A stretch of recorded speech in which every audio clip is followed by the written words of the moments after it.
Hello दोस्तों, आज हम स्टार्ट कर रहे हैं पॉलिटी घटना चक्र 2026 जो मैं एम लक्ष्मीकांत बुक से पढ़ा रही हूँ। चैप्टर 1 मेरा एम लक्ष्मीकांत बुक से कंप्लीट हो गया है। संवैधानिक विकास, जिसमें ताज का शासन और कंपनी का शासन था। मेरा घटना चक्र में कंपनी का शासन कंप्लीट हो गया है, MCQ। और आज हम स्टार्ट करेंगे ताज का शासन। तो ये हमारा न्यू एडिशन है 2026। तो आप लोगों ये सभी एग्जाम के लिए इम्पोर्टेंट है।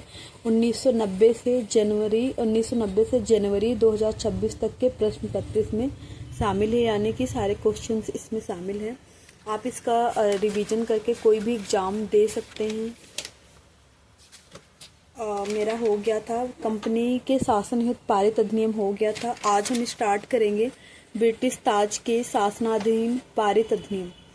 तो हम इसका पहले नोट्स पढ़ेंगे। नोट्स के अगर हमारा नोट्स कंप्लीट हो गया तो हम इस अकॉर्डिंग MCQ हमारा इजी हो जाएगा सॉल्व करने में।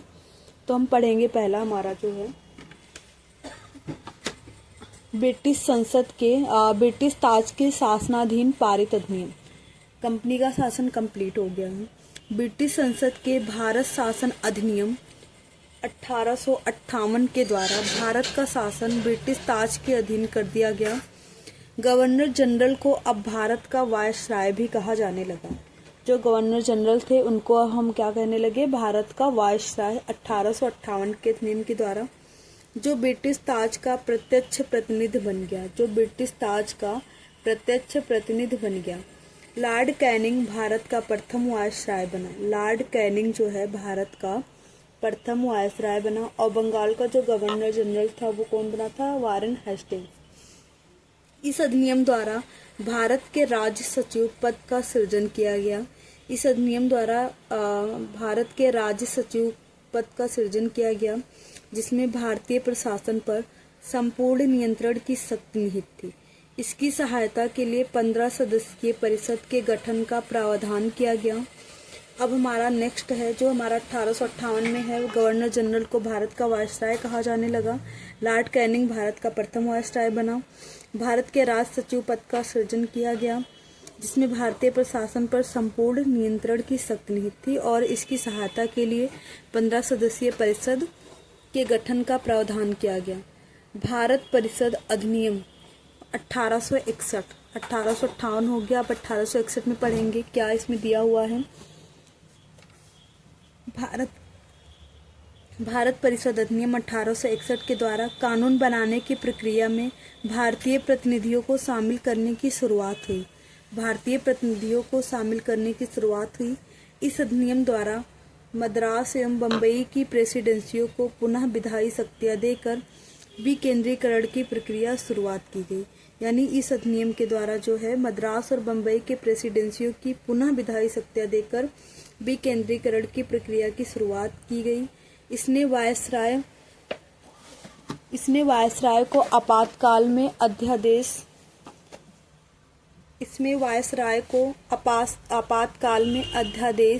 जारी करने के लिए अधिकृत किया गया, जो अधिकतम 6 माह की अवधि तक प्रभावी हो सकता था। यानी कि इसने जो है वायसराय को आपातकाल में अध्यादेश जारी करने के लिए अधिकृत किया, जो अधिकतम 6 माह की अवधि तक प्रभावित हो सकता था। भारत परिषद अधिनियम 1892 के माध्यम से केंद्रीय और प्रांतीय विधान परिषदों में अतिरिक्त सदस्यों की संख्या बढ़ा दी गई। भारत परिषद अधिनियम 1892 के माध्यम से केंद्रीय और प्रांतीय विधान परिषदों में अतिरिक्त सदस्यों की संख्या बढ़ा दी गई। केंद्रीय विधान परिषद के भारतीय सदस्यों को वार्षिक बजट पर केंद्रीय विधान परिषद के भारतीय सदस्यों को वार्षिक बजट पर बहस करने तथा सरकार से 6 दिन की पूर्व नोटिस पर केंद्रीय विधान परिषद के भारतीय सदस्यों को वार्षिक बजट पर बहस करने तथा सरकार से 6 दिन की पूर्व नोटिस पर प्रश्न पूछने का अधिकार भी दिया गया, परंतु पूरक प्रश्न पूछने तथा मतदान का अधिकार नहीं था। सीमित अर्थों में निर्वाचन पद्धति का आरंभ किया जाना इस अधिनियम की महत्वपूर्ण विशेषता थी। भारत परिषद अधिनियम 1909 को मार्ले मिंटो सुधार के नाम से भी जाना जाता है। इस अधिनियम के द्वारा भारतीयों को विधि निर्माण तथा प्रशासन दोनों में प्रतिनिधित्व प्रदान किया गया। इसके तहत वायसराय की कार्यकारी परिषद में भारतीयों को पहली बार शामिल किया गया, जिसमें प्रथम जो थे स्वतंत्र प्रसन्न सिन्हा। इस अधिनियम में केंद्रीय तथा प्रांतीय विधायिनी शक्ति को बढ़ा दिया। परिषद के सदस्यों को बजट एवं लोकहित के विषयों की विवेचना करने, प्रस्ताव लाने तथा प्रश्न पूछने के साथ पूरक प्रश्न करने का अधिकार दिया गया, जो कि 1892 में नहीं था। इसमें पृथक निर्वाचन के आधार पर मुस्लिमों के लिए सांप्रदायिक प्रतिनिधित्व का प्रावधान किया गया। इसमें मिंटो को जो है सांप्रदायिकता का जनक कहा जाता है। भारत शासन अधिनियम 1919 को मॉन्टेग्यू चेम्सफोर्ड सुधार के नाम से जाना जाता है। इस अधिनियम के द्वारा पहली बार प्रत्यक्ष चुनाव प्रणाली अपनाई गई।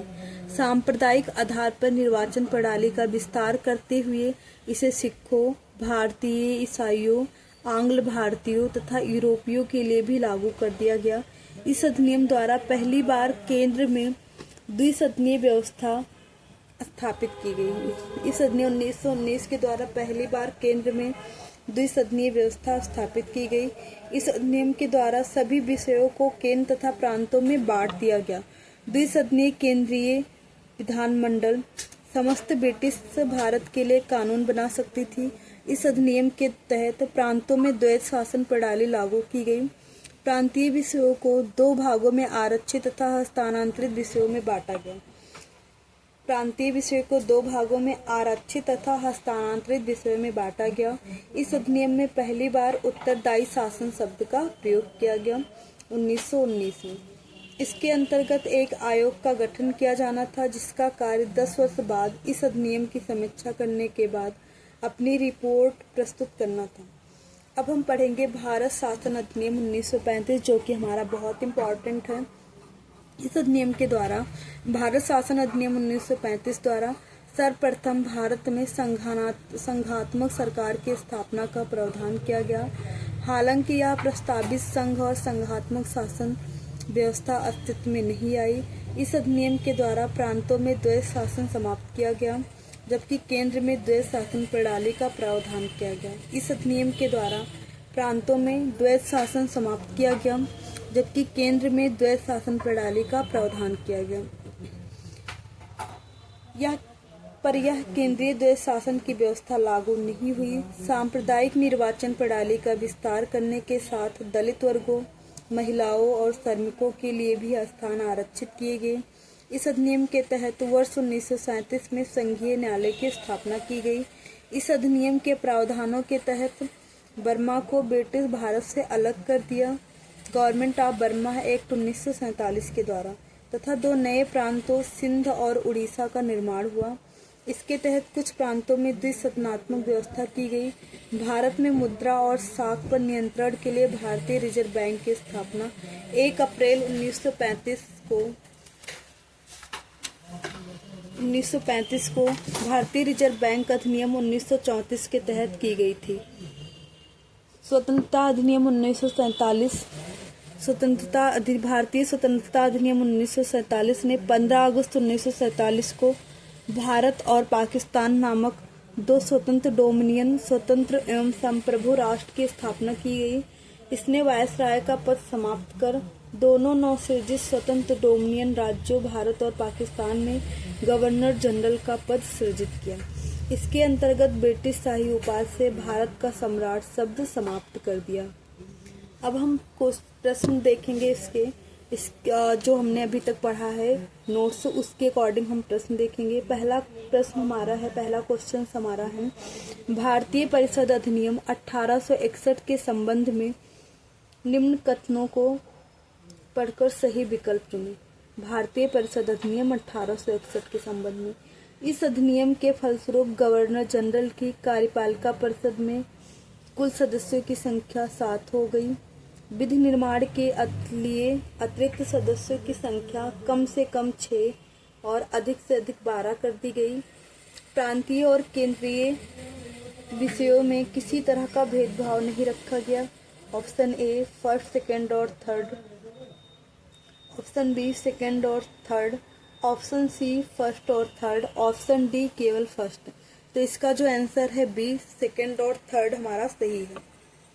भारतीय परिषद अधिनियम 1861 के द्वारा भारत के गवर्नर जनरल की कार्यकारी परिषद को पोर्टफोलियो प्रणाली पर कार्य करने वाली कैबिनेट में बदल दिया गया था, जिसमें राजस्व, सैन्य कानून,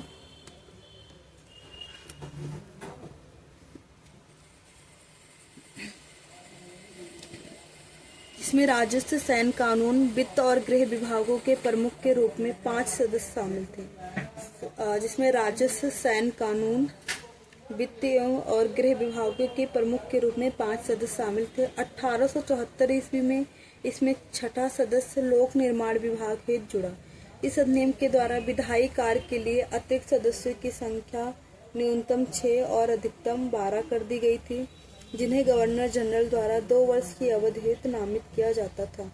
इन अतिरिक्त सदस्यों में कम से कम आधे गैर सरकारी होने थे। इन अतिरिक्त सदस्यों में कम से कम आधे गैर सरकारी होने थे। इस अधिनियम के तहत केंद्रीय और प्रांतीय विषयों के बीच कोई भेदभाव नहीं किया गया था।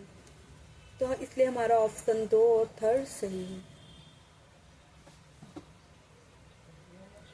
भारतीय परिषद अधिनियम 1892 के संबंध में निम्न कथनों को पढ़कर सही विकल्प चुनें।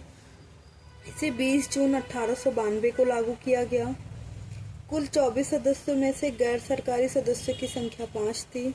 सदस्यों को पूरक प्रश्न पूछने का अधिकार कर दिया गया। इसका कोई भी ऑप्शन सही नहीं है। इसको हम पहले यहाँ देखेंगे कि भारतीय परिषद अधिनियम 1892 को ब्रिटिश संसद से पारित होने के बाद 20 जून 1892 को शाही स्वीकृति प्राप्त हुई तथा यह 3 फरवरी 1893 को लागू किया गया। इसलिए विकल्प फर्स्ट सही नहीं है, क्योंकि 20 जून 1892 को शाही स्वीकृति प्राप्त हुई थी और इसे लागू नहीं किया गया था। इसे 3 फरवरी 1893 को लागू किया गया। इस अधिनियम के द्वारा गवर्नर जनरल की परिषद में विधायी कार्यों हेतु अतिरिक्त सदस्यों की संख्या बढ़ाकर न्यूनतम 10 और अधिकतम 16 कर दी गई। और इसमें दिया है कुल 24 सदस्यों में गैर सरकारी सदस्यों की संख्या 5 थी। इन अतिरिक्त सदस्यों में से कम आधे गैर सरकारी होने थे।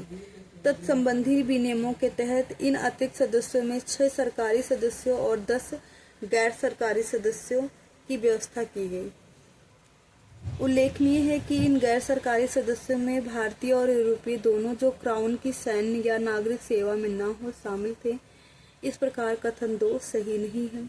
1892 के अधिनियम के तहत सदस्यों को वार्षिक बजट पर बहस करने तथा सरकार से 6 दिन की पूर्व नोटिस पर प्रश्न पूछने का अधिकार दिया गया, परंतु पूरक प्रश्न पूछने का अधिकार नहीं था। इस प्रकार कथन थर्ड भी सही नहीं है। क्वेश्चन नंबर 3 हमारा है, निम्नलिखित में से किस अधिनियम के अंतर्गत भारतीय विधान परिषद को बजट पर बहस करने की शक्ति प्राप्त हुई थी। अभी हमने पढ़ा है 1892 के अधिनियम के द्वारा सदस्यों को वार्षिक बजट पर बहस करने की तथा सरकार से 6 दिन पूर्व नोटिस प्रश्न पूछने का अधिकार दिया गया था। तो हमारा ऑप्शन हो जाएगा भारत परिषद अधिनियम 1892। 1892 के भारतीय परिषद अधिनियम के विधान परिषद के कार्यों में वृद्धि की। इसके तहत बजट पर बहस करने की शक्ति दी गई, परंतु मतदान का अधिकार नहीं था।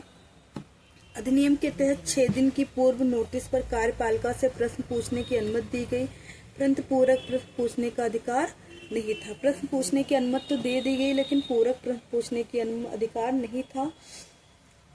बजट पर बहस कर सकते थे, परंतु मतदान का अधिकार नहीं था। क्वेश्चन नंबर 4 हमारा है, ब्रिटिश भारत में सांप्रदायिक प्रतिनिधित्व की व्यवस्था निम्नलिखित में से किस अधिनियम द्वारा की गई।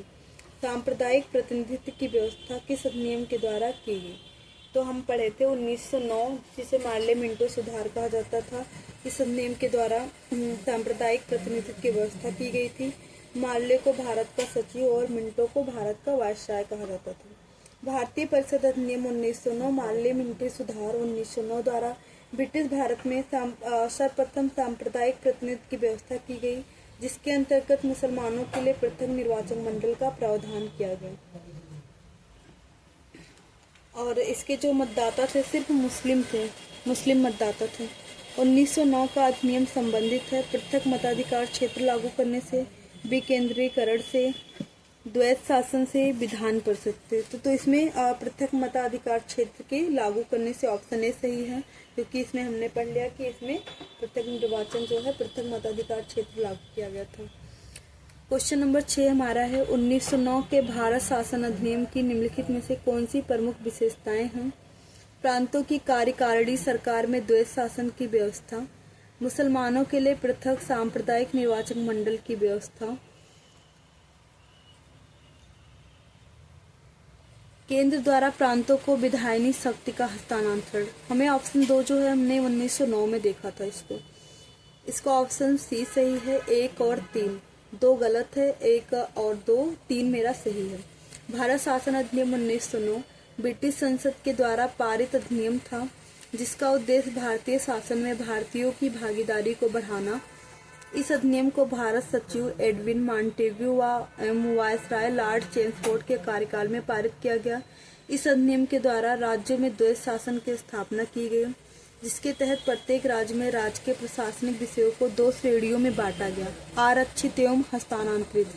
आरक्षित विषय प्रांतीय गवर्नर एवं उसकी कार्यकारी परिषद के तहत रखे गए, जबकि हस्तांतरित विषयों को उत्तरदायित्व प्रांतीय विधायिका के प्रति उत्तरदायी मंत्रियों को सौंपा गया। साथ ही केंद्र और प्रांतों के मध्य भी शक्तियों का बंटवारा संघीय एवं प्रांतीय विषयों के रूप में किया गया। जहां तक मुसलमान के लिए पृथक सांप्रदायिक निर्वाचन व्यवस्था का प्रश्न है, तो यह प्रावधान 1909 के अधिनियम में ही कर दिया गया था।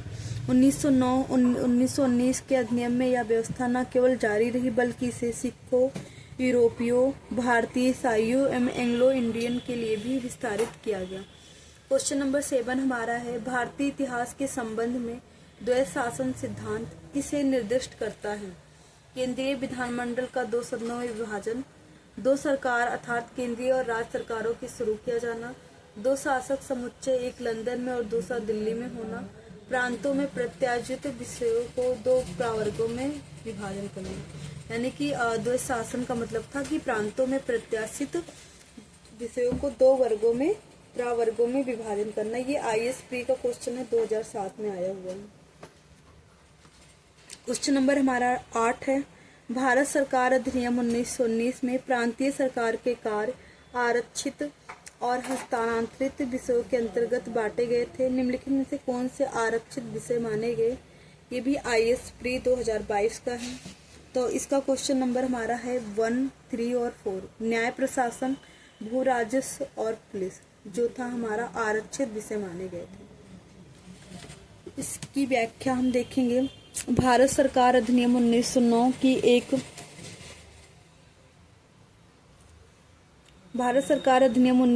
की एक प्रमुख विशेषता प्रांतों में द्वैत शासन की स्थापना थी।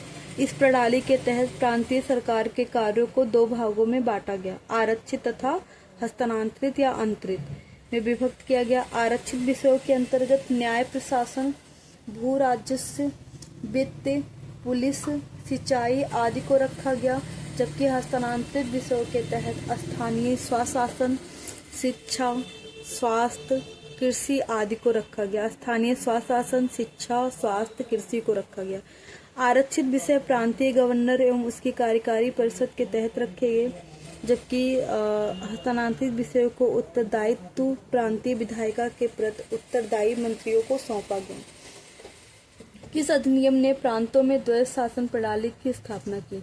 1935 का भारत सरकार अधिनियम, 1919 का भारत सरकार अधिनियम, 1861 का भारतीय परिषद अधिनियम, 1909 के पार्लियामेंट्री सुधार। अभी जो मैं पढ़े हैं इसकी व्याख्या क्वेश्चन नंबर 8, क्वेश्चन नंबर 7 के द्वारा। तो इसमें है 1909 का भारत सरकार अधिनियम, इसके द्वारा ही प्रांतों में द्वैत शासन प्रणाली की स्थापना की गई। क्वेश्चन नंबर 10 देखेंगे हमारा भारतीय विधानपालिका प्रथम बार द्विसदनीय बनाई गई। 1892 के भारत काउंसिल एक्ट द्वारा, 1909 के भारतीय काउंसिल एक्ट द्वारा, 1919 के भारत सरकार अधिनियम द्वारा, 1935 के भारत सरकार अधिनियम द्वारा। तो भारतीय विधानपालिका प्रथम बार द्विसदनीय जो है 1919 के अधिनियम के द्वारा बनी थी।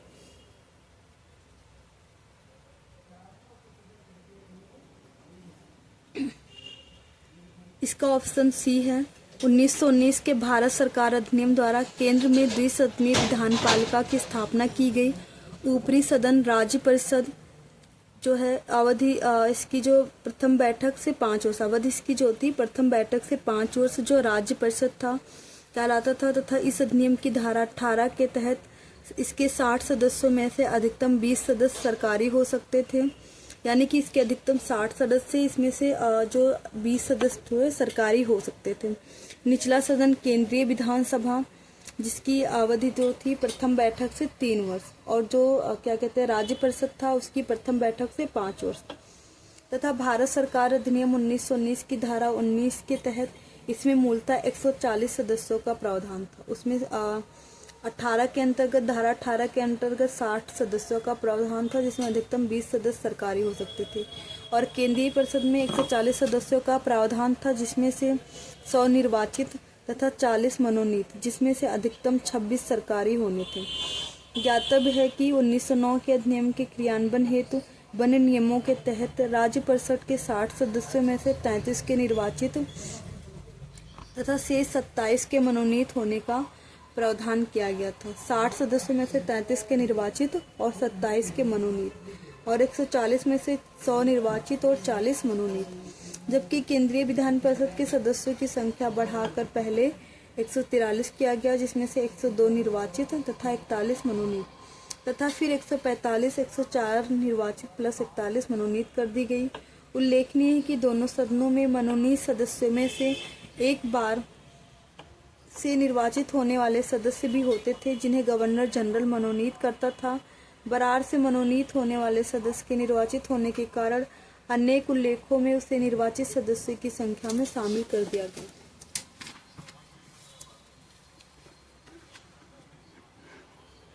क्वेश्चन नंबर 11 हमारा है, केंद्र में कौन सा एक्ट द्विसदनीय विधायिका लाया? 1919 का एक्ट। अभी पीछे हमने पढ़ रखा है। निम्नलिखित कथनों पर विचार कीजिए। 1919 के मॉन्टेग्यू चेम्सफोर्ड सुधारों में 21 वर्ष से अधिक आयु की सभी महिलाओं के लिए मताधिकार की संस्तुति की गई।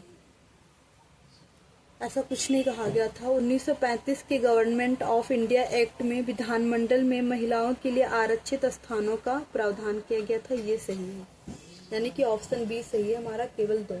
मॉन्टेग्यू चेम्सफोर्ड सुधारों के रूप में अभिहित भारत सरकार अधिनियम 1919 द्वारा महिलाओं को मताधिकार प्रदान किया गया था, परंतु यह सीमित वर्गों की महिलाओं के लिए ही था और सभी महिलाओं के लिए वयस्क मताधिकार पर आधारित नहीं था। इस प्रकार कथन एक सही नहीं है। 1935 के भारत सरकार अधिनियम द्वारा सांप्रदायिक निर्वाचन प्रणाली का विस्तार करने के साथ दलित वर्गों, महिलाओं और श्रमिकों के लिए भी विधानमंडल में स्थान आरक्षित किए गए थे। इस प्रकार कथन 2 सही है, यानी कि 1909 में महिलाओं के लिए आरक्षण तो प्रदान किया गया था, पर सभी महिलाओं के लिए नहीं था। 1935 में सभी दलित वर्गों और महिलाओं और श्रमिकों के लिए किया गया था। क्वेश्चन नंबर हमारा 13 है, भारतीय सिविल सेवा के संदर्भ में निम्नलिखित में से कौन सा कथन सही है? भारत सरकार अधिनियम 1919 में भारतीय सिविल सेवा के लिए एक अलग परीक्षा का प्रावधान किया गया जो भारत में होनी थी। सही है। भारतीय सिविल सेवा में 1941 में भारतीयों का प्रतिशत यूरोपवासियों से अधिक था। ये भी सही है। भारत में आधुनिक मेरिट आधारित सिविल सेवा ICS का प्रारंभ 1854 में लंदन में सिविल सेवा आयोग की स्थापना से हुआ तथा 1855 से इस हेतु प्रतियोगी परीक्षा लंदन में ही आयोजित की जाने लगी। भारतीयों की लगातार मांग के बावजूद यह परीक्षा भारत में न होकर लंदन में ही होती रही। अंततः भारत सरकार 1919 के प्रावधानों के अनुरूप वर्ष 1922 में ICS की परीक्षा भारत में भी होनी प्रारंभ हुई, पहले इलाहाबाद में तथा बाद में दिल्ली में हुई। 1930 के दशक के अंत तक यूरोपवासियों की उपलब्धता भारतीय सिविल सेवा में कम होती गई तथा इस सेवा में 1941 तक स्पष्ट रूप से भारतीयों का प्रतिशत यूरोपवासियों से अधिक हो चुका था। क्वेश्चन नंबर 14 हमारा है, निम्नलिखित में से किस अधिनियम द्वारा 120 सदस्यों वाले चैम्बर ऑफ प्रिंसेस की व्यवस्था की गई? 120 सदस्य वाले चैम्बर्स ऑफ प्रिंसेस की व्यवस्था की गई। 1919 का अधिनियम ऑप्शन ए सही है। वर्ष 1919 के भारत शासन अधिनियम को ब्रिटिश शाही स्वीकृति मिलने के साथ 23 दिसंबर 1919 को ब्रिटिश किंग जॉर्ज पंचम की उद्घोषणा के माध्यम से भारतीय रियासतों के लिए 120 सदस्यों वाले चैम्बर ऑफ प्रिंसेस नरेंद्र मंडल की व्यवस्था की गई। इसका उद्घाटन फरवरी 1921 में किया गया था। क्वेश्चन नंबर 15 हमारा है, केंद्रीय विधानसभा का निम्नलिखित में से कौन सा या कौन से निर्वाचन भारत शासन अधिनियम 1919 के तहत हुआ? 1926, 1937, 1945। तो इसका ऑप्शन से 1926 और 1945। प्रश्नगत वर्षों में से वर्ष 1926 और 1945 का केंद्रीय विधानसभा चुनाव भारत शासन अधिनियम 1919 के तहत हुआ। भारत शासन अधिनियम 1919 के अंतर्गत भारतीय विधायिका का अंतिम निर्वाचन किस वर्ष में आयोजित किया गया? 1945 में। भारत शासन अधिनियम 1919 के अंतर्गत भारतीय विधायिका केंद्रीय विधानसभा का अंतिम निर्वाचन वर्ष 1945 में आयोजित किया गया था। क्वेश्चन नंबर 17 हमारा है, निम्नलिखित में से किस एक अधिनियम द्वारा भारत में संघीय न्यायालय की स्थापना की गई? भारत परिषद अधिनियम 1861, भारतीय सरकार अधिनियम 1909, भारत सरकार अधिनियम 1919, उपयुक्त में से कोई नहीं। तो इसका ऑप्शन डी सही है, उपयुक्त में से कोई नहीं। भारत में संघीय न्यायालय की स्थापना 1 अक्टूबर 1937 को भारत सरकार अधिनियम 1935 के तहत की गई थी, जो ऑप्शन में 1935 नहीं है। इसके प्रथम मुख्य न्यायाधीश सर मैरिस गुएर थे। क्वेश्चन नंबर 18, भारत का संघीय न्यायालय निम्नलिखित में से किस वर्ष में स्थापित किया गया था? 1937 और 1935 के अधिनियम के द्वारा 1937 में। ऑप्शन बी सही है। केंद्र में द्वैध शासन किस अधिनियम के अंतर्गत स्थापित किया गया? 1909 के अधिनियम, भारत सरकार अधिनियम 1919, भारत सरकार अधिनियम 19। देखो, प्रांत में जो द्वैध शासन था 1919 के अधिनियम के द्वारा स्थापना की गई थी, और केंद्र में जो द्वैध शासन है वो भारत सरकार अधिनियम 1935 के द्वारा। भारत सरकार अधिनियम 1935 के अंतर्गत केंद्र में द्वैध शासन एक नए अखिल भारतीय संघ फेडरेशन ऑफ इंडिया के नाम से की स्थापना तथा प्रांतों में द्वैध शासन व्यवस्था को समाप्त करने का प्रावधान किया गया। प्रांतों में द्वैध शासन का उपबंध 1919 के अधिनियम द्वारा किया गया था, जिसे 1935 के अधिनियम द्वारा समाप्त किया गया। केंद्र में द्वैध शासन के प्रावधान के तहत संघीय विषयों को 2 भागों में बांटा गया, आरक्षित और हस्तांतरित। हालांकि यह केंद्रीय द्वैध शासन और प्रस्तावित भारत संघ के प्रावधान व्यवहार में कभी लागू नहीं हो सके, क्योंकि रियासतों के न जुड़ने के कारण संघीय व्यवस्था वस्तुतः अस्तित्व में ही नहीं आई। क्वेश्चन नंबर 20 हमारा है, निम्नलिखित में से किस अधिनियम ने केंद्र में द्वैध शासन प्रणाली को स्थापित किया? अभी हमने ऊपर पढ़ा है भारत शासन अधिनियम 1935। क्वेश्चन नंबर 21 है हमारा, राष्ट्रपति की अध्यादेश निर्गत करने की शक्ति प्रेरित है? भारत सरकार अधिनियम 1935। यद्यपि ब्रिटिश भारत में गवर्नर जनरल को 1861 के भारत परिषद अधिनियम से ही विधान परिषद की अनुमति के बिना अध्यादेश जारी करने की शक्ति प्राप्त थी, तथापि भारतीय संविधान में राष्ट्रपति की अध्यादेश निर्गत करने की शक्ति अनुच्छेद 123 तथा भारत सरकार अधिनियम 1935 की धारा 42 एवं 43 से प्रेरित है। क्वेश्चन नंबर 22, निम्नलिखित में से किस अधिनियम द्वारा संवैधानिक निरंकुशता का सिद्धांत प्रवृत्त किया गया? तो ये है 1935 का भारत सरकार अधिनियम। संवैधानिक निरंकुशता का सिद्धांत भारत शासन अधिनियम 1935 द्वारा प्रवृत्त किया गया। यह अधिनियम ब्रिटिश संसद द्वारा पारित सर्वाधिक विस्तृत अधिनियम था। साथ ही यह भारत के लिए तैयार संवैधानिक प्रस्तावों में सबसे जटिल दस्तावेज था। इस अधिनियम में भारत संघ की स्थापना, संघीय न्यायपालिका, केंद्र और राज्य के मध्य शक्तियों का विभाजन आदि की व्यवस्था की गई थी। क्वेश्चन नंबर 23 हमारा है, भारत के संविधान में केंद्र और राज्यों के बीच किया गया शक्तियों का विभाजन में से किस उल्लिखित योजना पर आधारित है? तो केंद्र और राज्यों के बीच जो शक्तियां थी 1935 के द्वारा किया गया था, तो इसलिए ऑप्शन सी सही है। भारत के संविधान में केंद्र और राज्यों के मध्य शक्तियों का विभाजन भारत शासन अधिनियम 1935 में उल्लिखित योजना पर आधारित था। इस अधिनियमों के 7वीं अनुसूची में संघीय, राज्य और समवर्ती सूची में विषयों का विभाजन किया गया था। इसके अतिरिक्त प्रांतों में द्वैध शासन प्रणाली समाप्त कर केंद्र में द्वैध शासन को लागू किए जाने का प्रावधान किया गया था। हालांकि केंद्र में द्वैध शासन लागू नहीं हुआ। इसके तहत प्रांतों में आरक्षित एवं हस्तांतरित विषयों का विभाजन समाप्त कर विधायिका के प्रति उत्तरदायी मंत्रिपरिषद के माध्यम से प्रांतीय स्वायत्तता का सूत्रपात किया गया।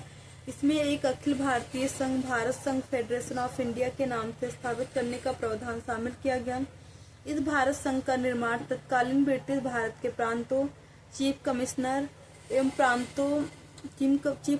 प्रांतों एवं देशी रियासतों से मिलकर होना था, परंतु यह संघीय व्यवस्था लागू नहीं की जा सकी। 1935 के भारत सरकार अधिनियम द्वारा स्थापित किए जाने वाले संघ में अवशिष्ट शक्तियां गवर्नर जनरल वायसराय को प्रदान की गई थी। 1935 के अधिनियम द्वारा जो थी संघ की अवशिष्ट शक्तियां गवर्नर जनरल या वायसराय को प्रदान की गई थी।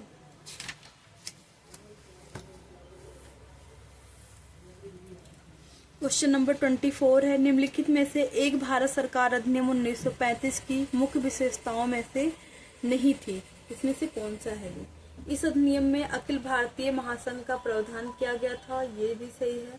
अवशिष्ट विषय प्रांतीय विधायकों को आवंटित किए गए थे, नहीं। अवशिष्ट विषय जो है गवर्नर जनरल या वायसराय को आवंटित किए गए थे, तो इसलिए हमारा भी ऑप्शन ही गलत है। यह प्रांतीय स्वायत्तता के सूत्रपात का संकेत था, ये सही है। इसने प्रांतीय स्तर पर द्वैध शासन प्रणाली को समाप्त कर केंद्र में लागू किया, ये भी सही है। क्वेश्चन नंबर 25 देखेंगे, कैबिनेट में किसने ब्रिटिश भारत में प्रांतीय स्वायत्तता शुरू की? सी, भारत सरकार अधिनियम 1935 के द्वारा।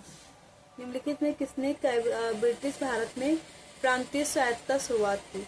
तो ये होगा हमारा भारत सरकार अधिनियम 1935। एक संघीय व्यवस्था में क्वेश्चन नंबर 26 है, एक संघीय व्यवस्था और केंद्र में द्वैध शासन भारत में लागू किया गया था 1935 के अधिनियम द्वारा। ऑप्शन सी सही है। क्वेश्चन नंबर 27 हम देखेंगे, अखिल भारतीय महासंघ स्थापित करने का प्रावधान शामिल किया गया था भारत सरकार अधिनियम 1935 में। ऑप्शन ए सही है। क्वेश्चन नंबर 28 देखेंगे, निम्नलिखित में से किस एक अधिनियम में भारत में संघीय शासन की व्यवस्था दी थी? यानी कि संघीय शासन की व्यवस्था जो है 1935 का अधिनियम ही दिया गया था, इसलिए ऑप्शन हमारा सी सही है, भारत सरकार अधिनियम 1935। क्वेश्चन नंबर 29 हमारा है, 1935 के अधिनियम द्वारा स्थापित संघ में अवशेष शक्तियां किसको दी गई थी? संघीय विधान पालिका को, प्रांतीय विधान पालिका को, गवर्नर जनरल को, प्रांतीय गवर्नर जनरल को। ऑप्शन सी सही है हमारा। क्वेश्चन नंबर 30 देखेंगे, भारत सरकार अधिनियम 1935 के संदर्भ में निम्नलिखित कथनों पर विचार कीजिए। इसमें ब्रिटिश और प्रांतीय और देशी रियासतों को मिलाकर एक अखिल भारतीय परिसंघ की स्थापना का प्रावधान किया गया, ये सही है। रक्षा और विदेश संबंधी मामलों को परिसंघीय विधानमंडल के नियंत्रण के अधीन रखा गया, ये गलत है, इसलिए हमारा ऑप्शन ए सही है। इसकी व्याख्या हम देखेंगे, भारत सरकार अधिनियम 1935 में भारत संघ के नाम से एक अखिल भारतीय परिसंघ की स्थापना का प्रावधान किया गया। इसमें ब्रिटिश भारतीय प्रांतों, गवर्नर के प्रांत और चीफ कमिश्नर के प्रांत दोनों तथा देशी रियासतों को इकाइयों के रूप में सम्मिलित किया जाना था। हालांकि रियासतों के न जुड़ने के कारण यह संघीय व्यवस्था अस्तित्व में नहीं आ सकी। कथन एक सही है। भारत सरकार अधिनियम 1935 के अंतर्गत केंद्र स्तर पर द्वैध शासन की अवधारणा को प्रस्तुत किया गया था। इस अधिनियम की धारा 11(1) के तहत रक्षा, चर्चा संबंधी मामलों, विदेश संबंधी मामलों और आदिवासी क्षेत्रों से संबंधित गवर्नर जनरल के प्रकार पूरी तरह से उसके विवेकाधिकार के अंतर्गत थे। अतः इन विषयों को परिसंघीय विधानमंडलों के नियंत्रण से बाहर रखा गया था। इस प्रकार कथन 2 सही नहीं है और विकल्प ए सही है। हालांकि संघ और राज्य संबंधों के संदर्भ में कथन 2 सही हो सकता है, क्योंकि रक्षा और विदेश संबंधी मामलों के विषय 1935 के अधिनियम के तहत परिसंघीय विधायी सूची का हिस्सा थे और गवर्नर जनरल भी परिसंघीय विधानमंडल का भाग था, जिस प्रकार भारत के राष्ट्रपति संसद का भाग होते हैं। इस परिस्थिति में विकल्प सी सही उत्तर होगा।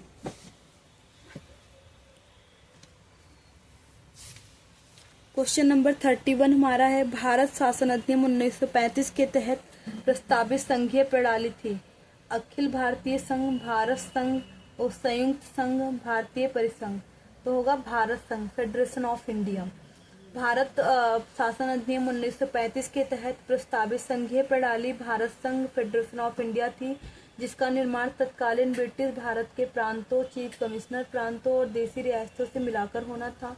प्रस्तावित भारत संघ द्विस्तरीय होना था, जिसमें एक केंद्रीय कार्यपालिका तथा संसद, इसके नीचे प्रांतों की सरकारों का प्रावधान था, इसलिए ऑप्शन बी सही है। क्वेश्चन नंबर 32, निम्नलिखित में से कौन सा भारत सरकार अधिनियम 1935 की एक विशेषताओं में से नहीं है?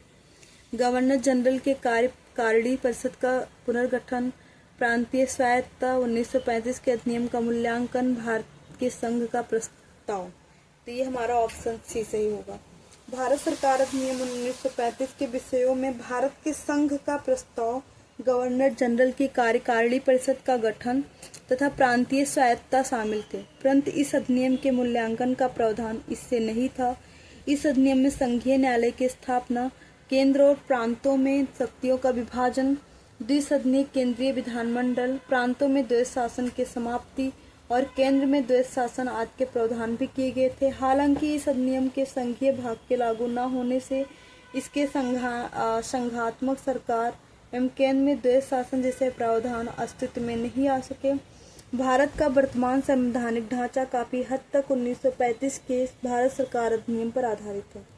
क्वेश्चन नंबर 33 हमारा है, निम्नलिखित में से कौन सा एक भारत शासन अधिनियम 1935 में स्वीकार किया हुआ महत्वपूर्ण और अस्थायी आयोग नहीं है? देश के लिए लिखित संविधान, इसमें लिखित संविधान को कोई जिक्र नहीं है। विधानमंडल के निर्वाचित एवं जवाबदेह प्रतिनिधि सही है।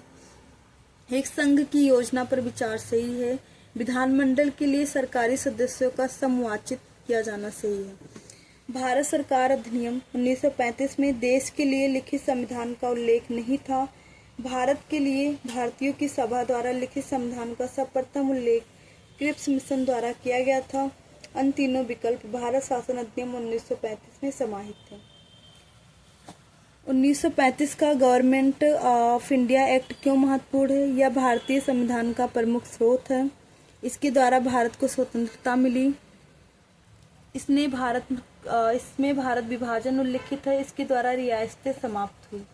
गवर्नमेंट ऑफ इंडिया एक्ट क्यों महत्वपूर्ण है? यानी कि यह भारतीय संविधान का प्रमुख स्रोत है। भारत का वर्तमान संवैधानिक ढांचा बहुत कुछ 1935 के भारत शासन अधिनियम पर आधारित है। इस अधिनियम के मुख्य उपबंध इस प्रकार है: संघात्मक सरकार की स्थापना, केंद्र में द्वैध शासन की स्थापना, प्रांतों में द्वैध शासन के स्थान पर स्वायत्त शासन की स्थापना, द्विसदनीय केंद्रीय विधानमंडल, प्रांतीय शासन व्यवस्था, प्रांतीय विधानमंडल, 6 प्रांतों में मद्रास, बम्बई, बंगाल, संयुक्त प्रांत, बिहार और असम में द्विसदनीय। क्वेश्चन नंबर 7, इसका 7 पॉइंट है, केंद्र एवं प्रांतों में शक्तियों का विभाजन, फेडरल न्यायालय की स्थापना आदि। हालांकि इस अधिनियम के संघीय भाग के लागू न होने से इसके संघात्मक सरकार एवं केंद्र में द्वैध शासन जैसे प्रावधान अस्तित्व में नहीं आ सके। क्वेश्चन नंबर 35 है, निम्नलिखित में से किस अधिनियम ने बिहार के एक सदनीय विधानमंडल को द्विसदनीय में बदल दिया? बिहार विधानसभा और बिहार विधान परिषद। तो भारत सरकार अधिनियम 1935। भारत सरकार अधिनियम 1935 के माध्यम से बिहार और उड़ीसा को पृथक कर 2 प्रांत बनाए गए और प्रांतीय स्वायत्तता का प्रारंभ किया गया। इस अधिनियम को प्रावधानों के तहत 6 प्रांतों बम्बई, मद्रास, बंगाल, बिहार, असम और संयुक्त प्रांत में द्विसदनीय विधायिका स्थापित की गई। तदनुसार बिहार के एक सदनीय विधानमंडल को द्विसदनीय बिहार विधान परिषद और बिहार विधानसभा में बदल दिया गया। इसके अनुसार बिहार में पूर्व से कार्यरत प्रांतीय विधायी परिषद का नामकरण बिहार विधानसभा के रूप में किया गया तथा एक अलग उच्च एवं समीक्षात्मक सदन के रूप में बिहार विधान परिषद का गठन किया गया। क्वेश्चन नंबर 36 है, जो हमारा लास्ट क्वेश्चन है ताज के शासन में। निम्नलिखित अधिनियमों में से किस अधिनियम के फलस्वरूप बर्मा भारत से अलग हुआ? तो गवर्नमेंट ऑफ इंडिया एक्ट 1935 के द्वारा जो है बर्मा भारत से अलग हुआ। गवर्नमेंट ऑफ इंडिया एक्ट 1935 के तहत बर्मा को भारत से अलग करने का प्रावधान किया था तथा गवर्नमेंट ऑफ बर्मा एक्ट 1935 के अनुसार 1 अप्रैल 1937 से बर्मा भारत से अलग होकर एक पृथक क्राउन उपनिवेश बना। यानी ये 1935 के अधिनियम से बर्मा भारत से अलग हुआ था। हमारा क्वेश्चन नंबर 36 लास्ट था। किस अधिनियम के फलस्वरूप भारत और बर्मा जो है बर्मा भारत से अलग हुआ था? 1935 के अधिनियम के द्वारा। बिहार के एक सदनीय विधानमंडल को द्विसदनीय में बदल दिया, बिहार विधान परिषद और बिहार विधानसभा। किस अधिनियम के द्वारा? 1935, क्योंकि 6 प्रांतों में किया गया था, मुंबई, मद्रास, बंगाल, बिहार, असम एवं संयुक्त प्रांत में हुआ था। तो आज का हमारा यहाँ तक का था। अब इसका हम नेक्स्ट चैप्टर है संविधान सभा एवं संविधान निर्माण की प्रक्रिया, जो हम पहले लक्ष्मीकांत बुक से पढ़ेंगे। तो आपसे रिक्वेस्ट है, पहले हम बुक से पढ़ाएंगे, उसको पढ़ लेना। फिर उसके बाद उसको पढ़ाने के बाद में इस घटना चक्र से कराऊंगी 2026 का, जिससे आपका रिवीजन भी होता चले। और जो भी क्वेश्चंस आपका फंस रहे हैं तो प्लीज़ कमेंट करिए और लाइक एंड सब्सक्राइब करिए। Thank you class.